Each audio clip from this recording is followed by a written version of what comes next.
Bishrah li sadri wa yassir li amri wa hlul 'uqdatam min lisani yafqahu qawli.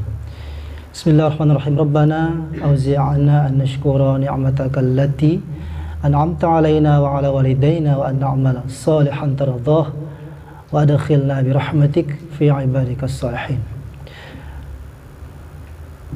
Yang saya muliakan, yang saya hormati, ibu-ibu pengurus Wirid Yasin Al-Hidayah ya. Al-Hidayah Eknabara dan sekitarnya. Yang saya muliakan, yang saya hormati, Ustadz Amansyah Sinaga, ibu-ibu sekalian, saya ucapkan terima kasih yang sebesar-besarnya telah memberikan kesempatan dan waktu kepada saya. Sebenarnya ibu-ibu sekalian, saya dengan Ustadz Amansyah ini satu pesantren di Darul Ulum Kisaran.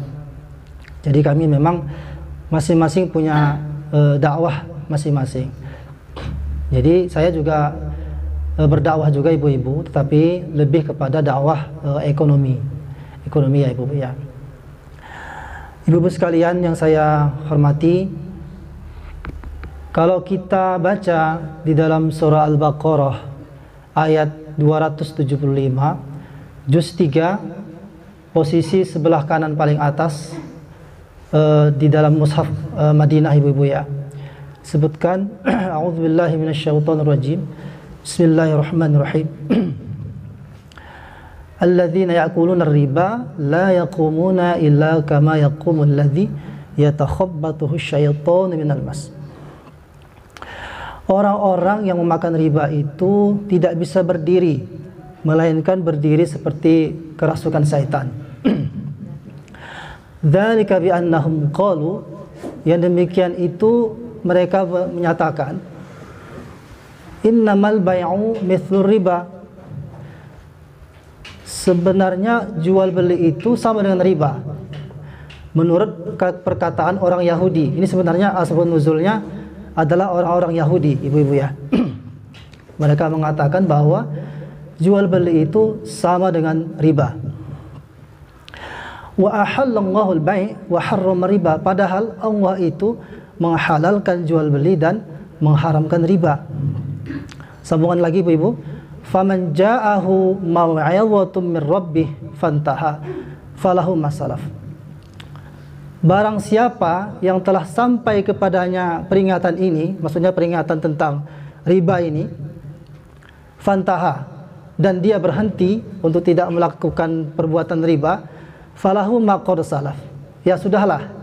Kalau bahasa kita, yang lewat udahlah yang lewat. Kira-kira gitu ibu-ibu maksud dalam ayat Quran ini.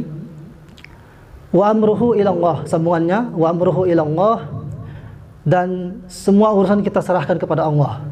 Atas yang kita lakukan sebelumnya kita serahkan kepada Allah, kita mohon ampun. Insyaallah kalau kita sudah berhenti kemudian kita menjauhi riba, maka Allah akan memberkahi harta dan kehidupan kita. Lanjutan ayatnya ibu-ibu sekalian, wa man ada, siapa yang balik lagi, udah tahu dia, Allah sudah sampaikan jual beli itu tidak sama dengan riba, dia lakukan riba. Wa man ada, balik lagi dia tetap, faulaika ashabun nar, mereka itulah orang-orang yang masuk golongan api neraka. Hum fiha khalidun, kekal ya, tidak bisa keluar-keluar. Ibu-ibu sekalian yang saya muliakan, yang dirahmati Allah Subhanahu wa taala, saya menyampaikan ini supaya kita tahu dasar mengapa Bank Muamalat itu berdiri pertama kali di Indonesia ini. Tahun 91 para ulama kita melalui Majelis Ulama Indonesia itu ibu-ibu sekalian sudah bermusyawarah ini. Pada saat itu tidak ada bank syariah tahun 91. Saya mungkin tahun 91, berarti masih kelas 5 SD kayaknya saya itu. Belum lagi belum lagi tahu lah mengenai perkembangan saat itu ya. Kemudian bersama duet dengan ICMI, Ikatan Cendekiawan Muslim Indonesia, pada saat itu ketuanya Pak Habibie, almarhum Habibie. Mereka membawa proposal, ibu-ibu sekalian yang dirahmati Allah, kepada presiden kita saat itu Pak Soeharto.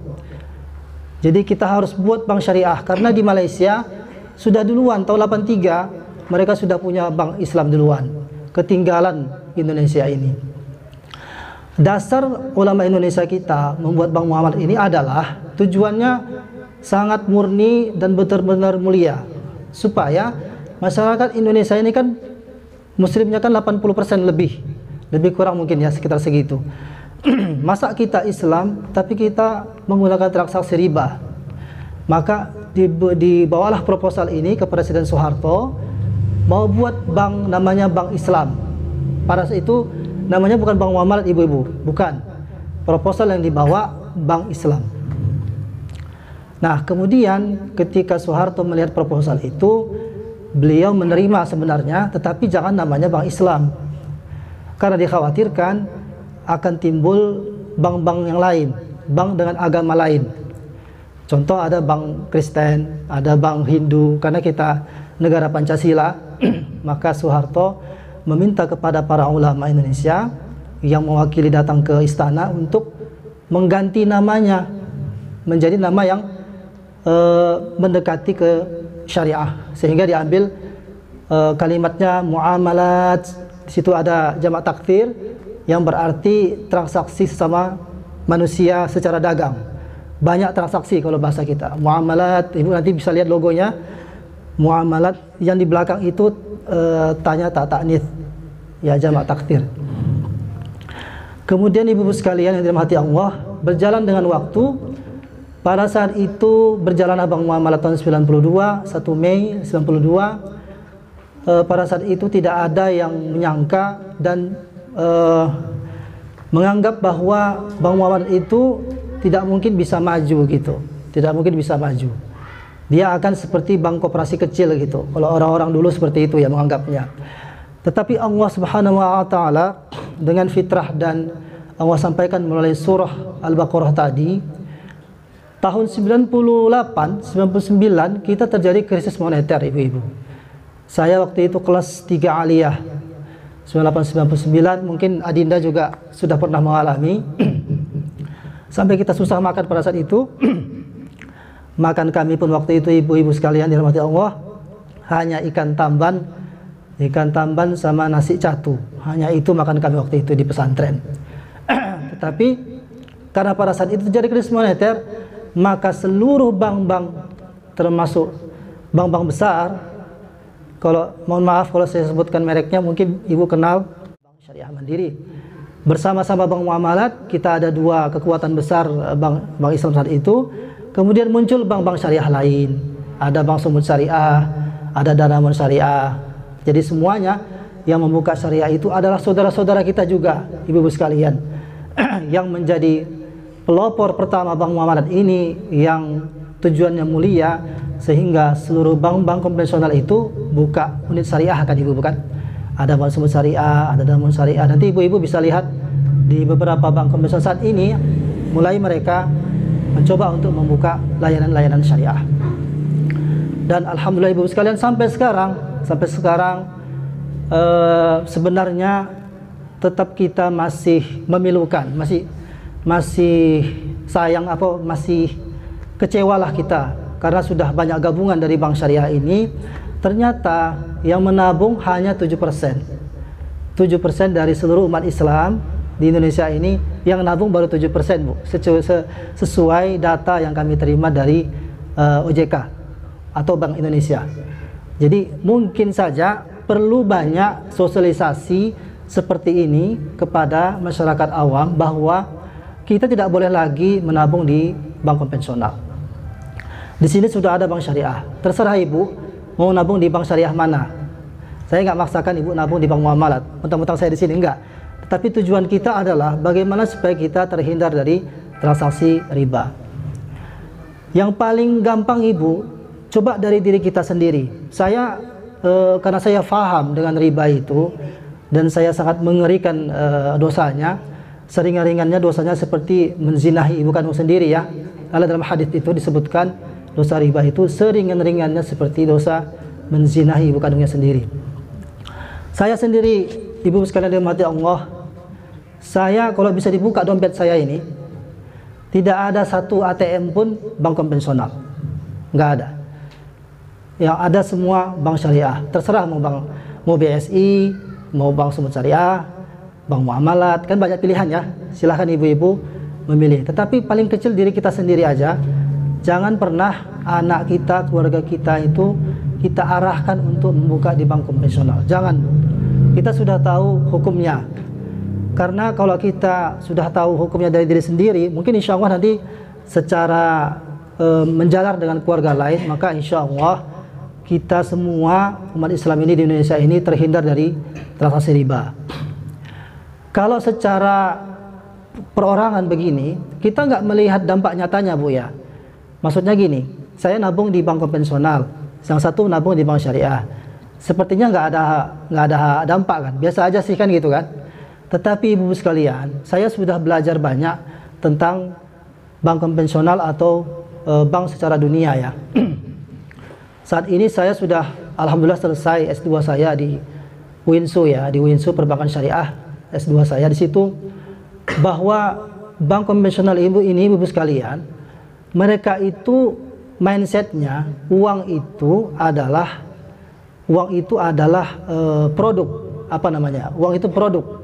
Jadi uang ini harus dijual gitu oleh bank konvensional. Jadi uang yang masuk ke kita, uang nabung kita ke bank itu harus dijual sama mereka, entah dijual 2%, 3% gitu. Jadi produk barangnya itu uang, itu bank konvensional. Siapapun itu banknya, asal bank konvensional, itu uang itu produk. Mau itu bank internasional, mau itu bank A, bank B, bank Z, asal dia konvensional, pasti produknya uang. Kemudian membedakan bank syariah adalah, bank syariah ini uang itu bukan produk, tapi barang. Harus ada barangnya. Makanya kalau kita datang ke bank syariah, kalau kita mau wajib pembiayaan kan pasti ditanya dulu, ibu mau tujuan apa, mau beli apa gitu misalnya. Oh saya mau beli kebun sawit. Oh iya, berapa harganya? Harganya Pak per hektar 100 juta. Oh ya udah, kalau gitu nanti bank syariah ini atau bank muamalat akan beli kebun itu 100 juta, kemudian kami jual lagi kepada ibu 150 juta, dicicil selama 5 tahun. Seperti itu, akadnya seperti itu. Sehingga ada transaksi yang menyertai antara bank syariah dengan nasabah. Begitu ibu-ibu sekalian, yang paling nyata ya. Nah, terlepas dari akadnya tadi yang disampaikan Ustaz Amansah, itu benar. Tetapi saya menekankan di sini sebagai pelopor bank muamalat bank syariah pertama, bahwa yang paling penting adalah ketika akad itu dijalankan, misalnya kita akad murabahah atau jual beli, maka betul-betul jual beli. Karena mohon maaf ibu-ibu sekalian, saya ada pernah dengar ada case bahwa ada bank syariah yang nggak seperti itu gitu. Jadi hanya redaksi saja, tetapi kenyataannya tidak seperti itu. Itu tidak boleh. Itu sangat dilarang dalam bank syariah. Jadi betul-betul. Kalau mau beli mobil, beli mobil. Kalau mau untuk obat anak, obat anak. Kalau mau buat baju apa, uang sekolah, uang sekolah. Uang kuliah, dan seterusnya. Begitu.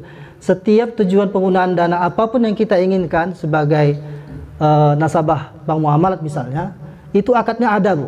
Semua ada, tidak mungkin tidak ada. Misalnya kalau saya mau bayar uang sekolah, Pak, bisa Pak, bisa. Akadnya apa Pak?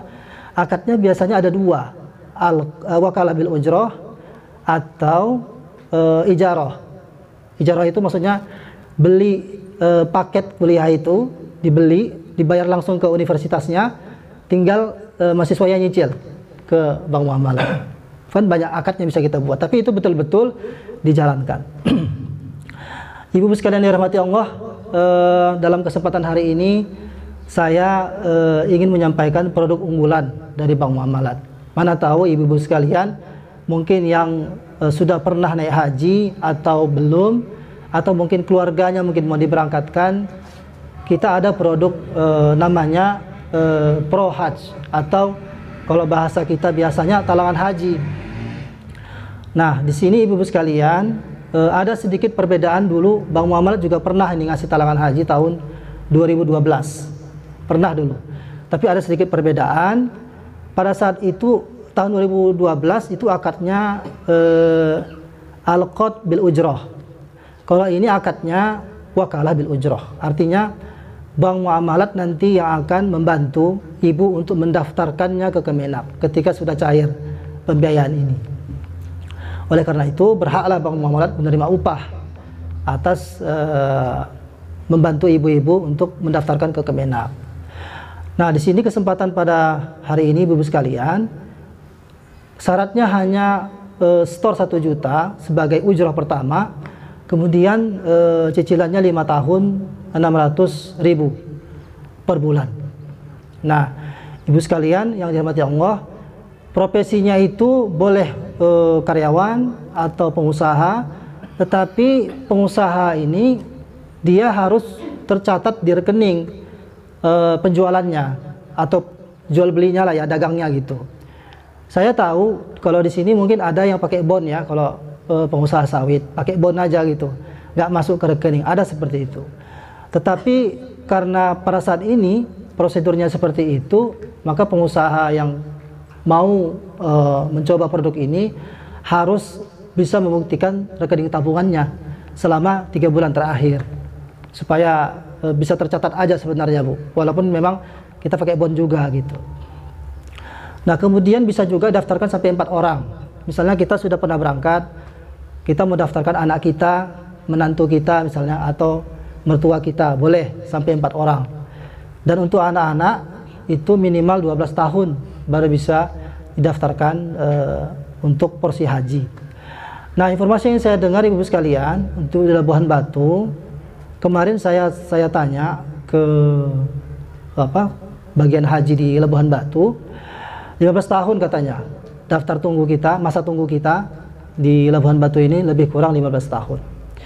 Ibu sekalian dirahmati Allah, mungkin ini pengantar dari saya. Kalau ibu-ibu sekalian ada yang mau bertanya, saya persilahkan, sembari izin saya menyebarkan brosur ini. Boleh Bu ya? Disebarkan Bu ya.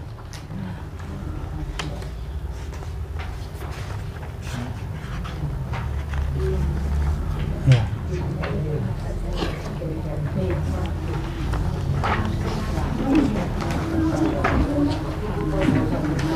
Saya persilahkan, ibu-ibu ada yang mau bertanya?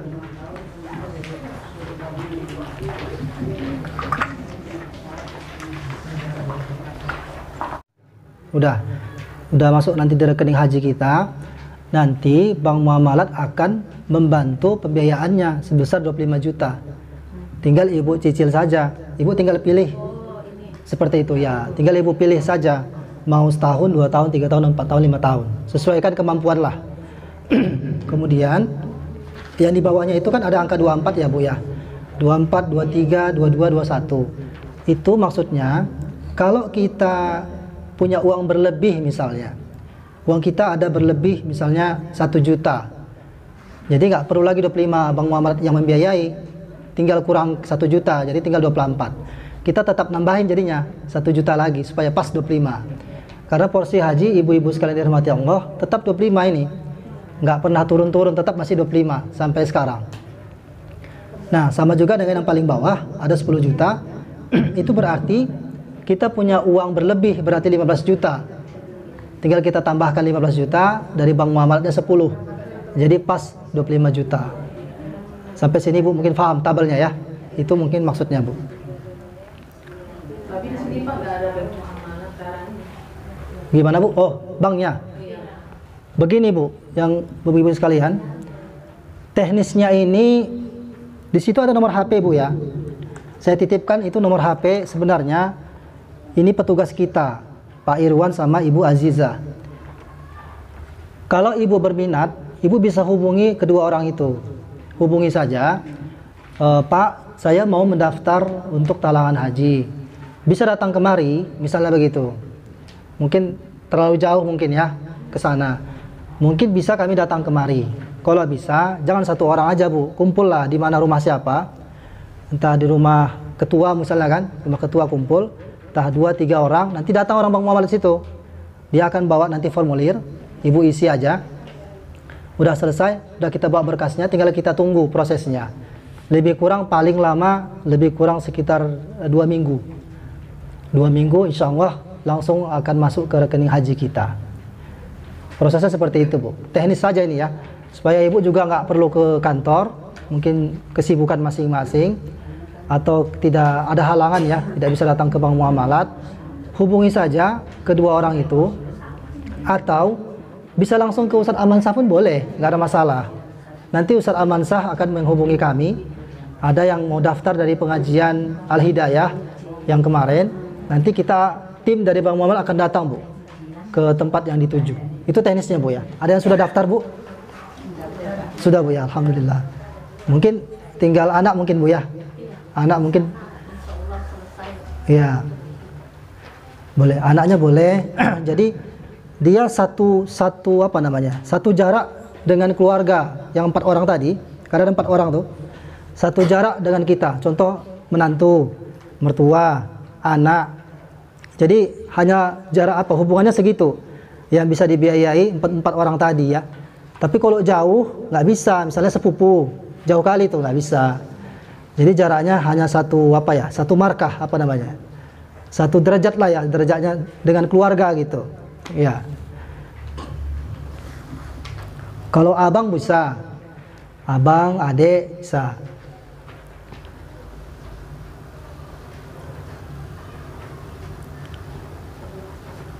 Ada pertanyaan lain kira-kira ibu-ibu?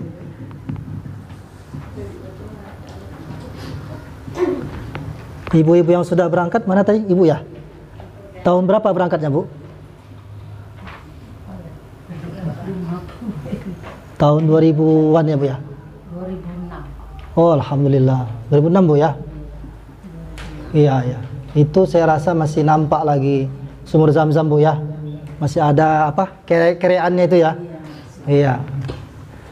Saya terakhir berangkat 2019 sebelum corona itu, alhamdulillah masih sempat lah itu ya. Sekarang nggak ada lagi tuh Bu, sumur Zam-Zam itu udah hilang. Saya juga keliling tawaf itu nggak nampak, mana sumur Zam-Zamnya, nggak nampak lagi. Tapi memang ibu ada. Gimana? Airnya ada. Oh airnya ada. Iya. Memang Bu di sana kita luar biasa memang auranya itu ya, membuat kita sendiri menangis ya tanpa kita sadari. Kemudian banyak di situ tempat-tempat yang makbul doa ya, banyak tempat-tempat mustajab di situ, luar biasa memang. Kalau kita berniat dari sekarang, mungkin insya Allah beberapa tahun lagi kita, kalau Allah izinkan lebih cepat mungkin. Saya daftar itu 2011. Nggak ada niat saya Bu untuk cepat berangkat, nggak ada. Yang penting saya udah niat, saya daftar aja. Pakai talangan haji saya Bu waktu itu, talangan haji muamalat lagi. Iya. Yang angsurannya lebih kurang sama lah, sekitar 600.000 itu. Sama istri kan, 2 saya 1.200.000. Ya udah, kita cicil aja sampai 5 tahun, habis 5 tambah 11 berarti 2016 selesai kan. Tiba-tiba 2019 ada informasi dipanggil kita untuk alhamdulillah. Nggak ada niat Bu, yang penting kita memang ada niat untuk daftar haji. Itu saya rasa sudah cukup Ibu sekalian ya.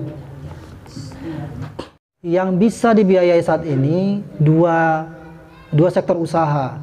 Pertama, sektor pendidikan. Contohnya pesantren. Ada pesantren yang butuh bangun gedung, sekolah gitu ya. Itu bisa dibiayai bank muamalat. Atau satu lagi kesehatan. Kalau kesehatan kan berarti rumah sakit. Itulah Bu, rumah sakit sama sekolah Islam. Sekolah Islam Bu ya, yang bisa dibiayai oleh bank muamalat. Jadi ada sini pesantren saya tengok, Darul Ulum ya, pesantren Darul Ulum. Ada mungkin yang lain? Raudatul Ulum. Oh Raudatul Ulum ya, Raudatul Ulum. Ada mungkin sekolah-sekolah lain di sini, yang mungkin SDIT, SMPIT gitu ya, yang butuh untuk pembiayaan ke bank muamalat. Silahkan monggo, silahkan mengajukan ke bank muamalat, silahkan. Tapi kalau sektor lain belum bisa Bu. Kalau sektor lain bisa juga memang, tetapi sifatnya itu menambah aset. Contohnya gini Bu, Ibu punya deposito di bank muamalat, misalnya 100 juta misalnya. Terus Ibu nggak mau itu diganggu, dana itu biarin aja, biar tetap bagian saya dapat juga gitu. Kemudian Ibu mau ngajukan beli kebun, misalnya 1 hektar. Ya udah, kita kasih pembiayaan, tapi jaminannya deposito tadi atau tabungan tadi. Ada tabungan Ibu di bank muamalat, ya itu aja jaminannya gitu, boleh. Jadi kita nambah aset kan gitu. Uang kita pun tetap ada, tetap utuh, kita tinggal nyicil aja. Lebih murah memang dibandingkan dengan yang biasa. Hanya itu Bu yang bisa dibiayai oleh bank muamalat. Jadi kalau seandainya kita mau ngambil duit untuk beli kelapa sawit gitu, nggak bisa lah Pak ya? Ngambil duit untuk kelapa sawit gimana Bu? Maksudnya beli tanah gitu Pak. Boleh, tapi dengan jaminan tabungan kita gitu. Kalau nggak ada tabungannya, Kalau ada tabungannya gitu. Kalau nggak ada tabungannya nggak bisa. itu dikenakan bunga juga Pak. Bukan bunga namanya, tapi ada margin lah yang diambil oleh bank muamalat. Tapi nggak mahal. Kalau dipresentasikan lebih kurang sekitar kayak kur dia, lebih kurang sekitar 9% per tahun ya, per tahun 9% per tahun. Kalau disetarakan lah, kira-kira seperti itu. Lebih murah Bu.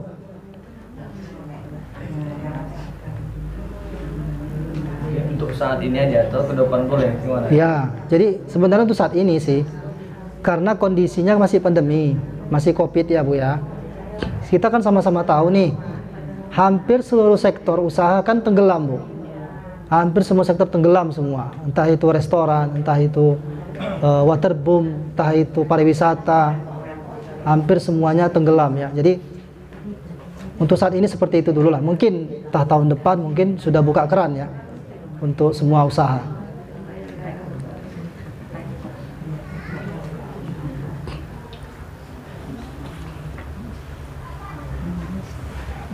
Ada lagi kira-kira pertanyaan Ibu sekalian? Bila tidak ada, mungkin saya cukupkan, Ibu sekalian. Oh iya, saya tadi lupa memperkenalkan diri saya Bu ya. Lupa saya memperkenalkan diri saya. Saking kan asiknya saya membahas tentang Bank Syariah ini. Nama saya, Ibu sekalian, Dani Rahman Sitorus. Marga saya itu, Sitorus itu sebenarnya dari Tanjung Balai. Saya asli orang Tanjung Balai Bu. Jadi Labuhan Batu ini sama Tanjung Balai kan serumpun ini sebenarnya, Melayu ya. Kemudian saya lama di Kisaran, Bank Muamalat Kisaran di situ ada. 8 tahun saya di situ, kemudian saya mutasi kemari. Jadi kalau aslinya saya orang Tanjung Balai. Kalau dengan Adinda ini kita bertemu di Kisaran waktu itu ya, di pesantren. Saya ingat itu saya wakil apa ya bahasanya dulu ya, wakil asrama ya, kepala asrama ya. Iya, saya ingat dulu saya wakil kepala asrama. Adinda ini satu asrama sama saya gitu. Ingat kali saya dengan Adinda ini. Dia saya perhatikan sering melihat saya ya macam-macam, mungkin pada saat saya belajar, pada saat saya menghafal ya Adinda ya. Saya perhatikan zaman saya ini senang belajar gitu, senang belajar, suka memperhatikan orang yang tekun belajar gitu. Itu Ibu sekalian ya, saya diamanahkan di Rantau ini untuk menjabat sebagai pimpinan untuk membesarkan Bank Muamalat di Rantau Prapat dan sekitarnya. Jadi areanya itu Labura, Labuhan Batu dan Labusel. Area Rantau Prapat itu Bu. Jadi siapapun nasabah kita yang mau mengajukan apapun atau nabung boleh dari 3 kabupaten itu. Kalau lewat dari situ sudah ada masing-masing ini kita. Misalnya ke Asahan berarti ke Bank Muamalat Kisaran, Batubara Bank Muamalat Kisaran, Tanjung Balai Bank Muamalat Kisaran. Sudah ada area masing-masing supaya lebih efisien. Itu Bu ya. Saya rasa itu sekalian.